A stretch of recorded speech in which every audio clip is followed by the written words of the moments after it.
Graças a Deus, irmãos. Estamos assentados como estamos, abramos nossas Bíblias na carta de Paulo aos Filipenses. Filipenses capítulo 2, nós faremos a leitura que vai do versículo 5 ao versículo número 11. Diz assim a palavra do Senhor: Tende em vós o mesmo sentimento que houve também em Cristo Jesus, pois ele, subsistindo em forma de Deus, não julgou como usurpação o ser igual a Deus.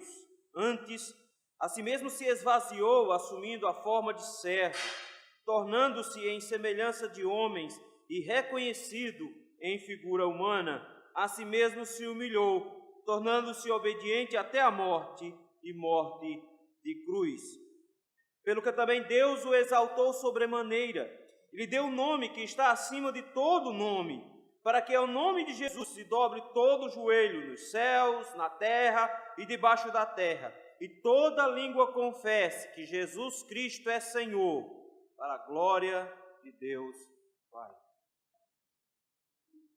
Santo Deus eterno, nós te agradecemos, Senhor, pela bênção de nos reunirmos nesse dia, o dia que pertence ao Senhor, o dia que o Senhor reservou para que pudéssemos, meu Pai, nos reunir como povo teu para adorar ao Senhor. E em especial, Senhor, hoje que nós nos lembramos do dia em que veio a salvação a Israel.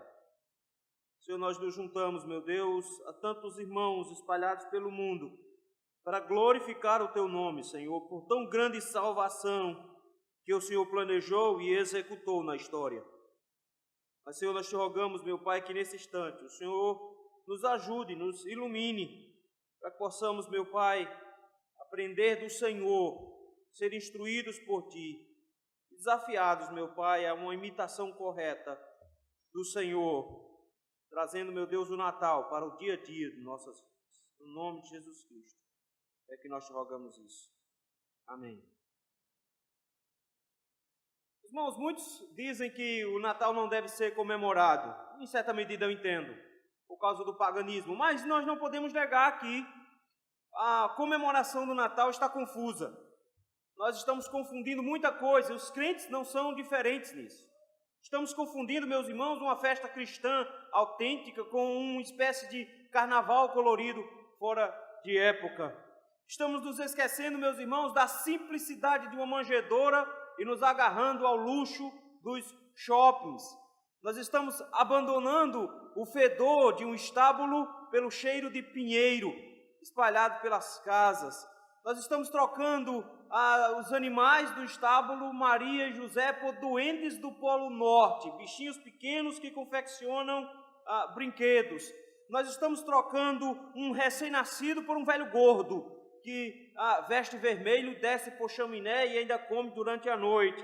Nós estamos trocando a calmaria de Belém pela agitação da cidade. Nós estamos trocando anjos cantando por renas voadoras. Nós estamos trocando a encarnação do Verbo por babaquices natalinas, luzinhas coloridas, trocando pela luz do Senhor, pela estrela d'alva que nasceu. Nós estamos trocando o dom de Deus, o presente de Deus, por bugigangas baratas trocadas no dia de Natal.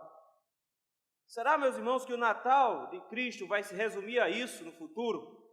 Será que a igreja do Senhor quer que Natal seja essa coisa troncha, esdrúxula, que nem mais Cristo é lembrado? Será que a única coisa que vai sobrar do Natal são luzes piscando numa árvore que pode pegar fogo a qualquer instante na sala dos crentes? Ou será que nós novamente vamos resgatar o que é o Natal? Ou será que novamente nós vamos entender por que o Natal? Ou vamos abraçar essas invenções satânicas que têm assumido o lugar de Cristo em nossas casas? Nós precisamos nos lembrar, meus irmãos, o que é o Natal, de forma que o Natal para o cristão não seja um dia no ano, mas que o Natal para o cristão seja uma vida diária, de forma que Cristo se torne um exemplo perfeito em todos os aspectos da nossa vida. É sobre isso que esse texto nos fala hoje à noite. O apóstolo Paulo escreve essa carta num momento difícil da sua vida. Ele está em prisão. Ele não tem muita esperança nem sequer de ser solto. Nós nem sabemos se de fato ele foi. Ele acha que vai morrer. E diante de alguém que acha que vai morrer, a gente podia esperar uma carta triste, mas não. A carta aos Filipenses é uma carta feliz. É uma carta de alguém que ama os seus irmãos. Por isso mesmo ele escreve como quem um pai escreve para um filho, escreve para outro. É uma carta animada, não visa a combater heresias. Essa igreja, ao que tudo indica, não tinha problemas tão sérios. Tinha um único problema de algumas irmãs que estavam brigando, especialmente duas senhoras, que parece que tinham um problema uma com a outra, mas ele vai rapidamente resolver isso aqui, de forma que ele termina a carta dizendo: alegrai-vos no Senhor. O tempo inteiro nós estamos muito felizes com tudo. Mas de repente ele para, meus irmãos, no capítulo 2, e como é comum do apóstolo Paulo, ele vai rogar a essa igreja que viva o amor fraternal. Ele precisa que essa igreja viva o amor fraternal por causa da briga das duas irmãs que parece que vai dividir a igreja. E é com base nisso que ele olha para a vida de Cristo. E olhando para Cristo, ele encontra em Cristo o modelo ideal de vida. João Calvino, olhando para esse texto, ele acha que esse texto se divide em dois momentos. E é exatamente usando a divisão de Calvino que eu gostaria de meditar com os irmãos hoje à noite sobre um Natal para toda a vida. Um Natal para a vida toda. Em primeiro lugar, requer que nós imitemos a Cristo, porque esta é a regra da vida. Vejam aí versículos de 5 a 8. O que Paulo quer, meus irmãos, é que os filipenses almejem, desejem aquilo que estava no coração de Cristo. Eles devem anelar o mesmo que Jesus. Nós somos cristãos e como cristãos nós precisamos querer o que Cristo quer. Aquilo que Cristo deseja é o nosso desejo também.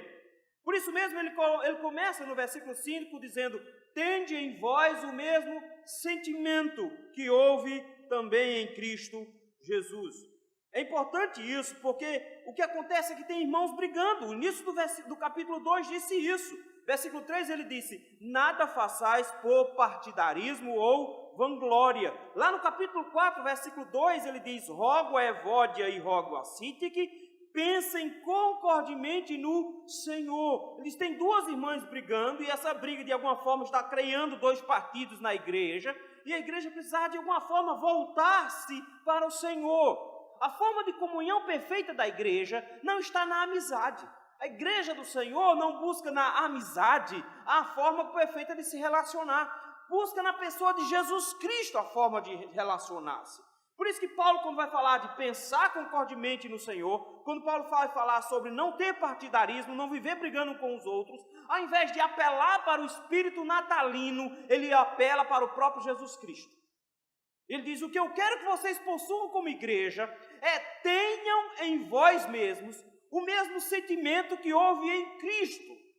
Ele diz: vocês precisam olhar para Jesus, tem que olhar para Cristo, para que vocês entendam como é que vocês vão vivenciar o amor. O amor não pode, meus irmãos, ser vivenciado se não for observado a partir da morte de Cristo. A Bíblia está repleta de orientações nesse sentido, de nos levar a olhar para Jesus como imitadores dele. É bem verdade que alguns aspectos da obra de Cristo nós nunca vamos poder imitar. Por exemplo, nós nunca vamos poder sofrer e morrer de forma vicária. Nós nunca vamos poder morrer pela salvação de alguém. Nós nunca vamos conseguir viver de forma perfeita, sem pecados, como ele viveu. Mas em muitos sentidos, a Bíblia nos orienta de que Cristo é o único exemplo a que nós deveríamos olhar. Que em todas as coisas da nossa vida nós deveríamos olhar para Ele. E no Natal agora nós somos conclamados a parar de olhar para esse clima piegas de boas festas e dizer: olhe para Jesus e tenha o mesmo sentimento que Ele teve. Tenha o mesmo sentimento. Ah, que coisa boa, então vamos manifestar esse sentimento bonito que tem em nosso coração. Paulo diz: vocês precisam de concórdia, vocês precisam de unidade, vocês precisam de humildade, vocês precisam de solicitude, e vocês não vão encontrar isso no mundo, vocês não vão encontrar isso entre as pessoas do mundo, vocês não vão encontrar essas qualidades entre as pessoas ímpias. Vocês só vão encontrar em Cristo. Por isso ele diz: as características de um cristão estão baseadas no fato de que ele imita a Jesus, e não do que ele imita o próximo, não porque ele busca do próximo. É por isso que ele agora olha para os crentes e diz: vocês precisam olhar para Cristo, tende em vós o mesmo sentimento que houve também em Cristo Jesus. Que sentimentos são esses, meus irmãos, que Cristo tinha? Será que era o sentimento de amor, de abraçar, de cuidado, o sentimento do calor humano, o sentimento de gostar uns dos outros, de trocar presentes? Paulo diz, não, meu irmão, você precisa de muito mais coisas do que isso. Porque essas coisas de fora, essas coisas externas, elas podem ser encontradas em qualquer um. Todas as pessoas gostam de quem gostam delas. Todas as pessoas amam os seus próprios amigos. Mas de repente Paulo diz, o que vocês precisam compreender é que sua atitude de vida tem que estar de acordo com a encarnação de Jesus Cristo. De forma que quando nós olhamos para aquele estábulo lá em Belém da Judéia, quando nós olhamos para um Cristo encarnado, pequeno, o autor, sustentador do universo inteiro, pequenino, dentro de uma pequena manjedoura, ele diz, vocês precisam se lembrar de como vocês têm que ser no dia a dia. Quando eu olho para Jesus criança, ele diz, vocês precisam se lembrar que ele, subsistindo em forma de Deus, não julgou como usurpação o ser igual a Deus. Ele faz uma distinção aqui, meus irmãos, bem rápida, entre o Cristo pré-encarnado e o Cristo encarnado. Jesus sempre foi Deus. Ele sempre existiu como Deus. O Logos divino está lá desde sempre. Ele não tem começo, nem vai ter fim. De maneira que ele sempre foi Deus. Em nada ele foi diminuído, em nada ele foi humilhado, e em nada ele foi acrescido, em nada ele foi exaltado. Ele sempre foi o Senhor soberano sobre tudo. Ele é o Rei do universo, sempre foi assim. Mas de repente o Senhor nos lembra, meus irmãos, de que esse ser completamente cheio de luz, esse ser completamente cheio de glória, ele é Rei de tudo. Ele resolveu se humilhar e nessa humilhação ele resolveu se rebaixar a uma condição de subordinação, mesmo que seja temporária. O texto diz, ele mesmo sendo Deus, não julgou como usurpação o ser igual a Deus. Ele é Deus, sempre foi Deus, ele sempre será Deus. Mas de repente o texto chega e para e diz, nós precisamos entender de que esse verbo que encarnou, ele não tinha um interesse em autoexaltação, ele tinha muito mais um interesse em obediência e humilhação. Note, meus irmãos, que Cristo, quando veio ao mundo e encarna na pessoa, lá naquela criança, quando ele está lá, ainda pequeno, nos braços de Maria, ele está simplesmente dizendo, eu ainda sou Deus. Ele não foi diminuído em nada, mas naquele momento, meus irmãos, ele se rebaixou às leis que ele próprio criou, e ele se limitou nas suas atuações, e ele se tornou homem, e nesse tornar-se homem, o texto nos diz que ele não considerou a existência ou forma igual a Deus, como quem quer se agarrar a isso, mas ele se esvaziou disso. De repente, meus irmãos, ele não se aferrou ao direito de ser Deus, mas ele abriu mão desse direito, ele abriu mão do direito de poder comandar a tudo, e se rebaixou, e precisou chorar para se alimentar, e ficou sujo de cocô, e ele não conseguia segurar a sua baba, ele viu seus dentinhos nascendo logo quando era pequenininho, ele não tinha cabelo, ele chorou a noite inteira, ele simplesmente dependia de tudo para todos. O Deus soberano abriu mão dos seus direitos, se humilhou, e se humilhou numa condição incrível. O possuidor de tudo, agora dependia de todos. Paulo diz, ele não julgou como usurpação ser igual a Deus. Antes, o que foi que ele fez? A si mesmo, ele se esvaziou. Renunciou, meus irmãos, sua relação favorável com respeito à lei divina. De repente, aquele que criou o universo e que tinha a lei ao seu lado, abriu mão dos seus próprios direitos e se fez pecado por nós. Ele não tinha a natureza de Adão antes da queda. Não era essa a natureza que ele possuía. Ele nem tinha a natureza que ele possui agora. Mas ele herda uma natureza humana que mesmo desprovida de pecado, trouxe todas as mazelas e misérias que o pecado tinha.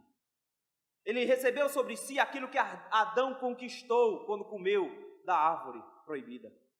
Ele trouxe sobre si as dores, as dificuldades, os desejos distorcidos. Ele trouxe sobre si todas as mazelas que o pecado trouxe sobre nós. De maneira para que em todas as coisas ele fosse tentado como nós somos tentados também. Ele se rebaixou e encarnou-se em uma condição tão inferior, a ponto de que agora o Deus do universo é uma criança indefesa, mas também uma criança indefesa sobre os efeitos que o pecado produziu sobre a humanidade. A sua humilhação agora se expande quando diz que ele se esvaziou, assumindo a forma de servo. Ele não só, meus irmãos, renunciou ao seu prazer diante do Pai, abrindo mão desses direitos e agora se rebaixando para estar abaixo da lei do Senhor, debaixo da lei do Senhor, mas ele renunciou todas as riquezas que ele possuía. O Senhor que habitava num lugar riquíssimo, que possuía todas as coisas, aquele Deus que possuía tudo, agora se apresenta como um servo. Ele agora não tem mais nada. Agora eu vou pensar nisso. A gente às vezes não quer renunciar a nada, nem uma coisinha miudinha. Mesmo que a gente não tenha nada, a gente finda usando aquela frase de traseira de caminhão: não tenho tudo que amo, mas amo tudo que tenho. O Senhor tinha tudo e renunciou para não ter nada. E isso não foi só no dia do seu nascimento. No dia do seu nascimento ele não tinha uma estalagem, ele foi para um estábulo. No dia do seu nascimento ele não tinha um berço, ele precisou ficar num coche. No dia do seu nascimento não teve a ajuda de Vanessa para nascer. Nasceu rodeado de animais. No dia do seu nascimento, ele viu a humilhação de ser colocado para dormir no lugar onde animais comem, enrolado em faixas.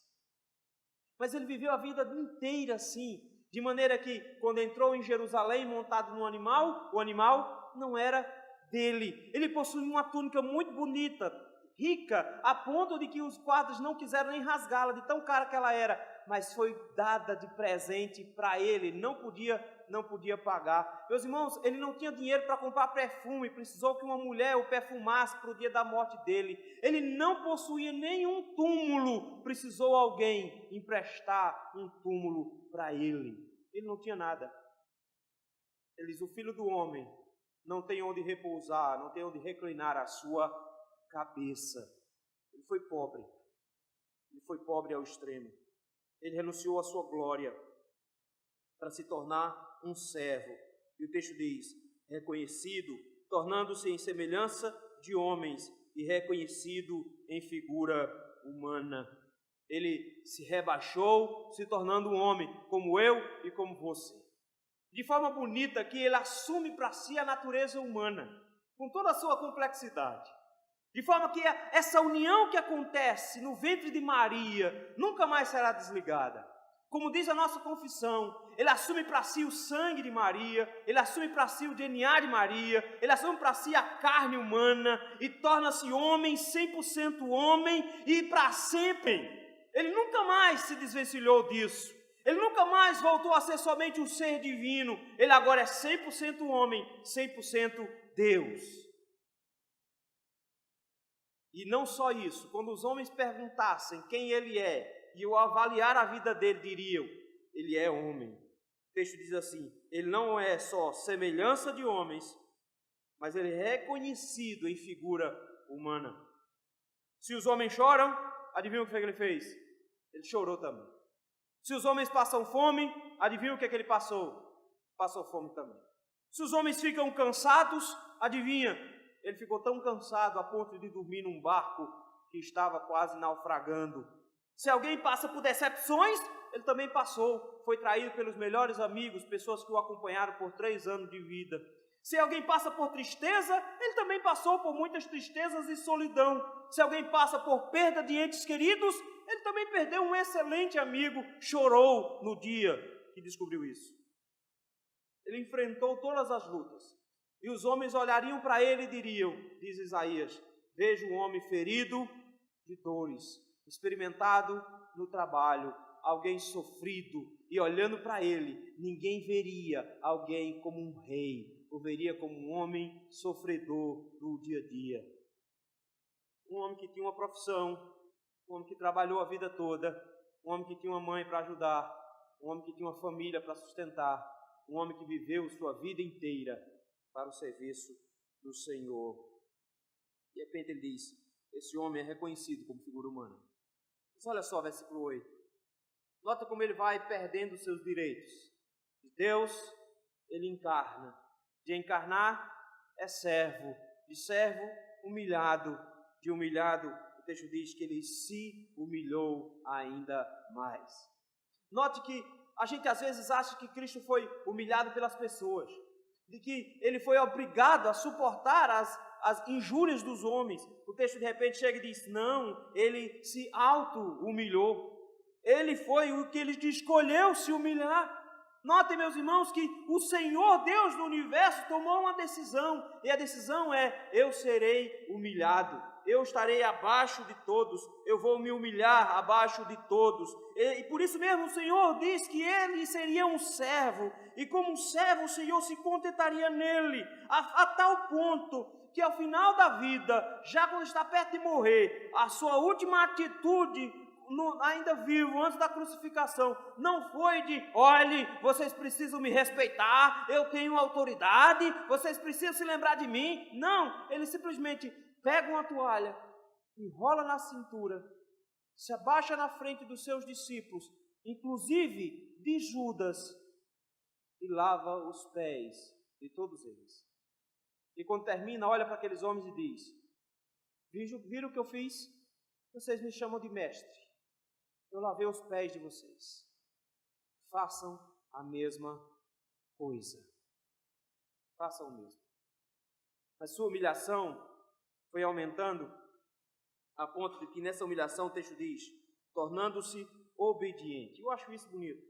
Porque ele assume a natureza humana, ele carrega sobre si o nosso pecado, de forma que agora ele se apresenta como um servo obediente em tudo. A missão de Cristo, meus irmãos, desde o dia do seu nascimento era uma só, enfrentar a cruz do Calvário. Ele já nasceu sabendo disso. Ele já nasceu orientado para isso. Ele sabia exatamente que essa era a vontade do seu Pai. De forma que ele precisou, dia após dia, manifestar obediência. A gente fica pensando que ele fez isso de uma vez só. Não, todos os dias Jesus acordou com a sensação de que precisava obedecer ordens. Em cada passo que ele deu, ele obedeceu ordens. Em cada palavra que ele deu, ele obedeceu ordens. Quando ele ia pregar, ele disse, eu não prego de mim mesmo, eu prego o que o Pai manda. Ele obedecia ordens. Ele foi obediente. E obediente até a morte. O texto nos diz que a morte dele fez parte desse processo de obediência. Ele obedeceu de várias maneiras, de forma ativa e de forma passiva. Ele cumpriu todos os mandamentos e foi até a cruz do Calvário por vontade própria. Quando lhe foi oferecido sair, dizendo, eu tenho poder para te tirar da cruz, ele disse, ninguém tem o poder que o Senhor não tenha dado. Ele sim tinha o poder para se livrar da cruz. Ele tinha. E mesmo quando todos ao seu redor diziam, se você tem poder, desce daí, se você tem poder, desce daí, ele preferiu ser obediente a demonstrar poder. Melhor é obedecer a Deus. Ele sabia disso. E foi obediente até a morte. E Paulo diz, e não foi uma morte qualquer. Ele estava destinado a morrer. Ele iria morrer. Mas ele iria morrer de uma forma muito específica. Ele se humilhou até a morte, e morte de cruz.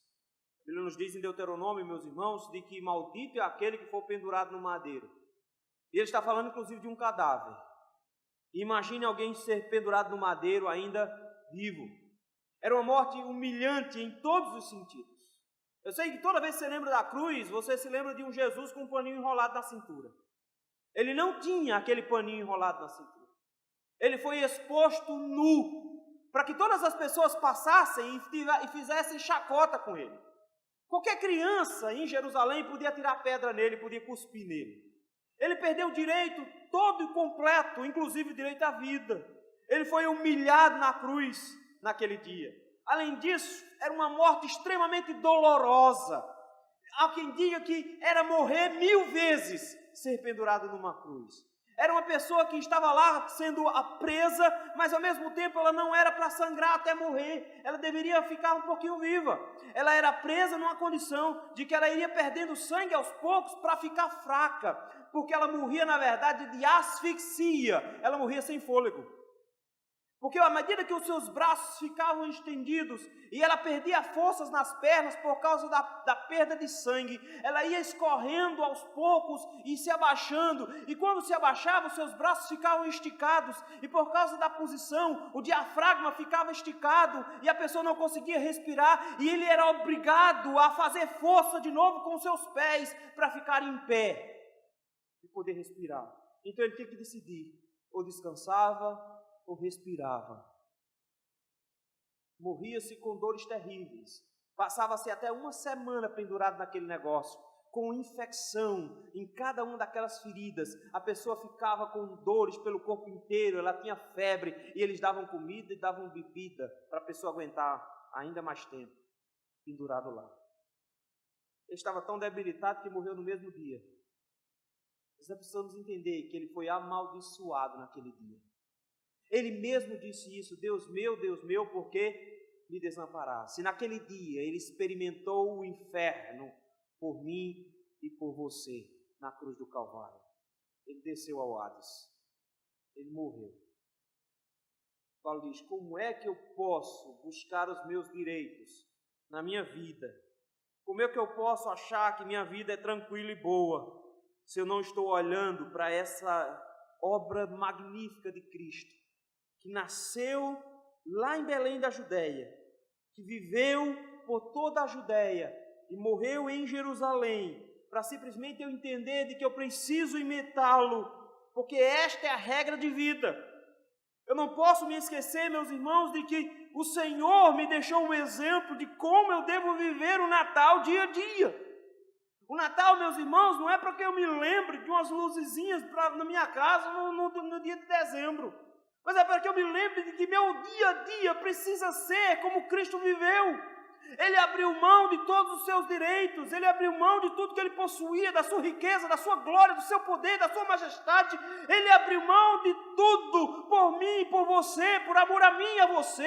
Ele abriu mão da própria vida por amor a mim, por amor a você. De forma que o Natal, a boa vontade do Natal, o amor do Natal não pode se expressar de maneira alguma em olhar os meus vizinhos, os meus amigos e desejar esse espírito natalino, mas desejar o mesmo sentimento que houve em Cristo Jesus, para que o meu comportamento de amor, de cuidado para com o meu próximo, seja o ano inteiro e somente nos dias 24 e 25 de dezembro.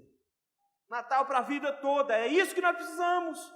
Um Natal vivenciado diariamente, de forma que o Espírito de Cristo nos anime para mantermos em nós o mesmo sentimento o ano todo. O sentimento de humilhação, o sentimento de humildade, o sentimento de abrir mão do direito em prol dos outros. É isso que ele nos lembra. Natal para a vida toda. Em segundo lugar, ele quer que nós imitemos a Cristo, porque este é o caminho pelo qual alcançaremos a glória. Esse é o caminho para a exaltação. Versículo número 9. Ele começa agora dizendo que por causa da humilhação de Cristo, ele recebeu um prêmio magnífico. Ele foi recompensado por toda a sua vida, por abrir mão de todos os seus direitos, por se rebaixar, se esvaziar, se humilhar e morrer na cruz. O texto diz, versículo número 9, pelo que também Deus o exaltou, mas não um exaltar comum. Esse exaltar aqui não é o mesmo que o nosso. Em vários momentos da Bíblia, a Bíblia nos diz que nós também seremos exaltados. Afinal de contas, os humilhados serão exaltados. Que o Senhor nos exaltará, nos glorificará, mas não, aqui é muito maior. É por isso que a nossa tradução tem um sobremaneira. A palavra aqui, meus irmãos, é literalmente alguém que é colocado acima de tudo. O Senhor foi exaltado a um nível que ninguém jamais alcançou. Ele foi exaltado a uma posição que não pertence a ninguém, a não ser o próprio Deus. Ele foi exaltado a ser acima de todas as coisas e de tudo que existe. De repente o texto diz, o Senhor o elevou, o Senhor o exaltou, e a sua glória agora transcende a glória de tudo e a glória de todos, de maneira que ele agora ultrapassou os céus, ele agora é feito mais sublime do que os céus, ele subiu acima de todos os céus, ele assentou-se à destra de Deus Pai. Ele está agora sobre todo o principado, sobre toda a potestade, ele está sobre toda a autoridade, sobre todo o poder, sobre todo o senhorio. Ele tem um nome que não se faz nomear, ele é aquele que está acima de tudo. Ele foi exaltado sobremaneira. Olha que bonito. E lhe deu um nome que está acima de todo o nome. Interessante que Paulo não diz quem é, não diz o nome. Ele vai se referir ao nome de Jesus, versículo número 10. Mas agora é como se dissesse, o nome dele é impronunciável. Ele tem um nome que está acima de tudo, porque o nome é aquilo que define quem a pessoa é. É assim que era no Antigo Testamento. Lembra que quando a pessoa nascia, recebia um nome, geralmente era a vida do camarada. Jacó era um enganador. O que é que Jacó foi a vida inteira?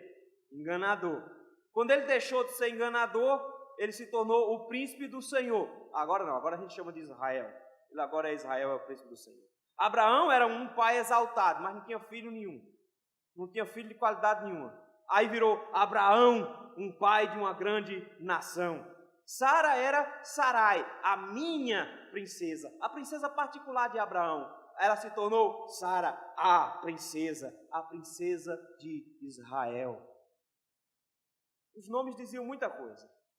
O próprio nome de Jesus dizia muita coisa. Ele é o Emanuel, o Deus conosco. Ele será chamado de Jesus, e o Senhor é a nossa salvação.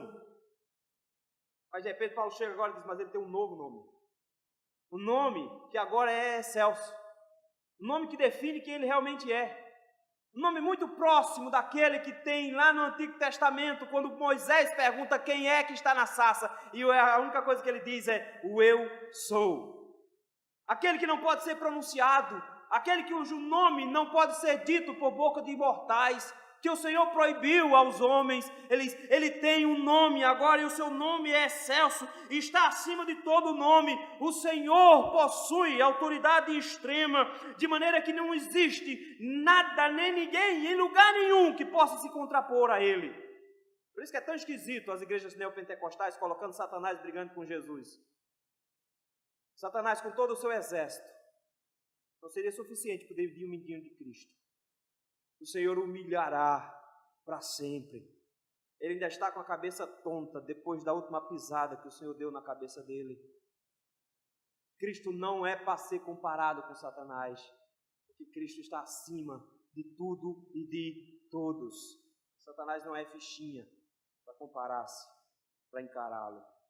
É por isso mesmo que ele diz, ele tem um nome que está acima de todo nome. Sabe para quê? Versículo 10. Para que ao nome de Jesus, o quê? Se dobre todo joelho. Eu acho bonito isso aqui demais, porque ele diz, aquele menino pequeno, que estava lá em Belém, da Judéia, 3 reis foram lá e se ajoelharam diante dele, e pastores foram lá e se ajoelharam diante dele, ele é digno de adoração do mesmo jeito. Jesus nunca deixou de ser digno de adoração, a sua humilhação não diz respeito à sua natureza divina. Ele continuou Deus e continuou sendo adorado como Deus. E foi adorado a vida inteira assim. E por várias vezes pessoas se dobraram diante dele, se curvaram e ele aceitou a adoração. Mas de repente chega agora e diz que mesmo aqueles que são rebeldes a Cristo, mesmo aqueles que são rebeldes ao Senhor, serão obrigados a ficar de joelhos trôpegos e se ajoelhar na presença do Senhor. A figura dos joelhos dobrados, meus irmãos, é de alguém que não consegue ficar em pé diante da grandeza e do pavor daquele a quem se está à frente. A Bíblia nunca diz que alguém caiu para trás quando viu o Senhor. É bem esquisito nessas igrejas o pessoal caindo para trás. Porque todas as vezes que alguém viu a glória de Cristo, caiu de cara no chão, nunca caiu de costas. Porque foram seus joelhos que ficaram fracos. Eles simplesmente ficaram com as pernas bambas e caíram com a cara no chão. Eles simplesmente se dobraram, porque não é possível contemplar o Senhor Deus, o Rei do Universo, e se manter ereto, e se manter firme com o peito estufado. Não é possível ficar na frente dele. O próprio Cristo, meus irmãos, o pré-encarnado, anjos, serafins voavam na frente dele, mas mantinham duas asas cobrindo o rosto, porque não eram dignos de contemplá-lo.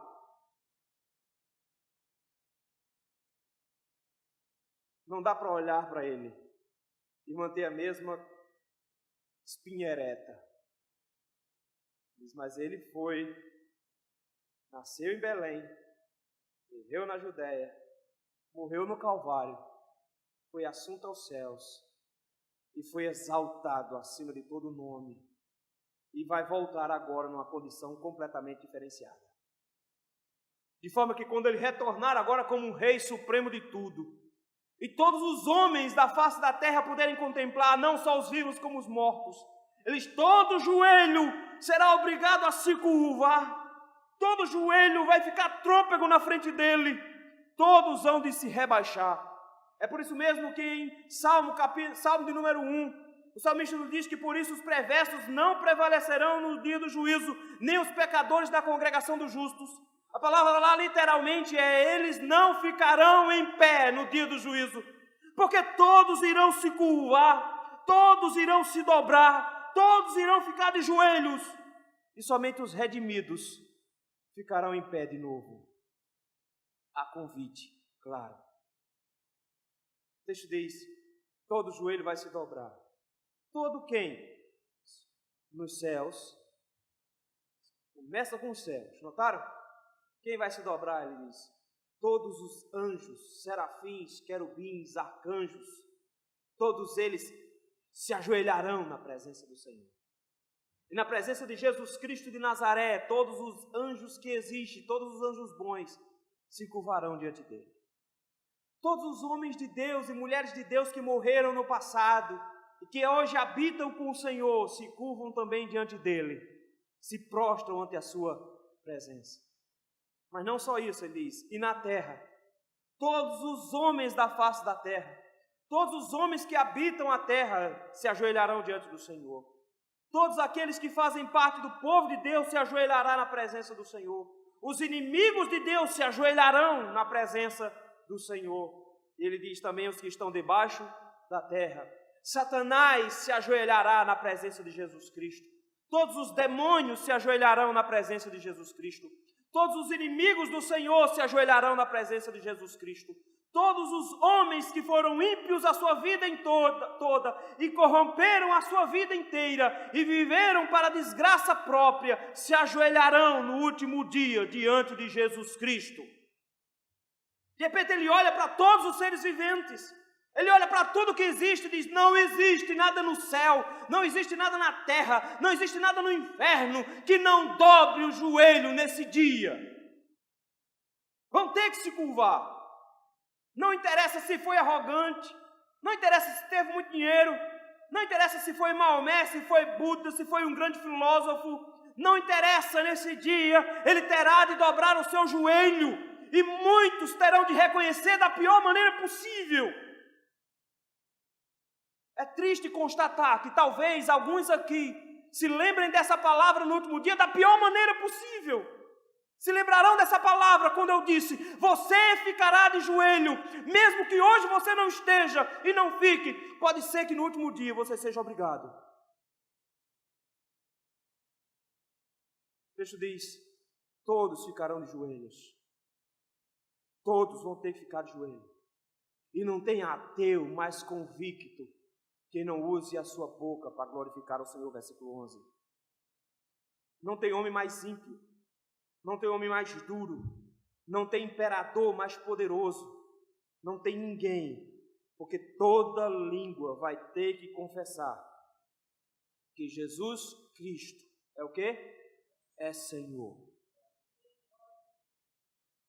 Todos terão que confessar. Não importa qual a nacionalidade, não importa em que época, em que era tenha nascido, não importa qual a posição social, a condição financeira, não importa qual é a cor da pele, se era homem, se era mulher, menino, se era homem, adulto, velho, isso não importa. todos vão se ajoelhar e todos vão ter que confessar que Jesus é quem manda, que Jesus é quem é o poderoso, que Ele é quem é dono de todas as coisas, que Ele é quem comanda todas as coisas. Não é um menininho frágil. Ele é o Senhor de tudo e de todos, a quem todos terão que se ajoelhar agora. Herodes mentiu para os magos, lembram? Diga onde ele está para que eu vá lá adorá-lo. Mas tem a intenção de matar a Cristo. Herodes vai se ajoelhar no último dia diante desse Cristo, mesmo sem ele estar querendo lá naquele dia, lá no passado. Todos se ajoelharão e dirão: é Jesus quem é Senhor. Essa foi a grande esperança da igreja por séculos. A esperança da igreja não era em Nero, não era no imperador. Era assim que eles diziam: César é Senhor. A igreja sempre disse: não, Jesus Cristo é que é Senhor. É Ele quem manda, é Ele quem controla, é Ele que tem o poder sobre tudo. Eu acho fantástico porque ele termina dizendo: Ele fará isso para a glória de Deus Pai. O apóstolo Paulo disse isso na carta aos Coríntios, quando ele disse que no final o Senhor derrotará a própria morte e entregará tudo a Deus Pai para a glória dele, porque toda a obra de Cristo foi para que Deus seja glorificado. E Ele será tudo em todos no final. O povo de Deus será tudo nele, de maneira que Ele agora terá consigo os seus filhos, os ímpios junto com Satanás e seus anjos no inferno, para a glória de Deus, condenados a uma eternidade de sofrimento e angústias até o final dos tempos. O Senhor será glorificado no final. Ele vai ser honrado no final. Esse é o alvo de toda a vida do cristão, é contemplar esse dia do lado certo, do lado direito de Cristo. É isso que nós almejamos para o nosso dia a dia. Queridos, nós quando olhamos para o Natal, nós não olhamos para uma criança pequena, nós olhamos para o Rei do Universo encarnado e que voltará agora como um Senhor soberano, montado em seu cavalo branco com espada desembainhada, um Senhor, um varão de guerra, poderoso, conquistador, que controla tudo e a todos e que fará com que todos os seus inimigos baixem a crista e reconheçam que Ele é Senhor. É isso que o Natal nos lembra, que nós temos um alvo muito maior no futuro. Com o Natal, nós não regredimos Jesus. Com o Natal, nós não chamamos Jesus de menino Deus. Com o Natal, nós nos lembramos que esse menino cresceu em graça e em conhecimento, que esse menino foi poderoso varão em obras e que, ao final das contas, esse menino se tornou o Senhor do universo todo. Nós não regredimos Jesus para um bebezinho. Nós só nos lembramos que Ele se tornou o Senhor sobre tudo e sobre todos. E eu e você estaremos do lado dele naquele dia final.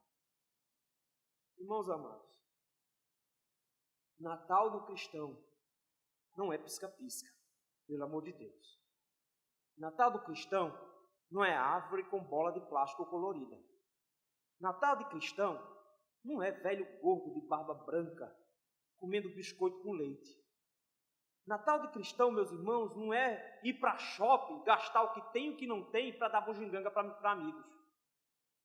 Natal para o cristão, meus irmãos, não é ficar abraçando e beijando como se isso tudo fosse especial. Natal para o cristão é imitar a Cristo todos os dias da sua vida. É olhar para Cristo como um alvo primeiro de vida.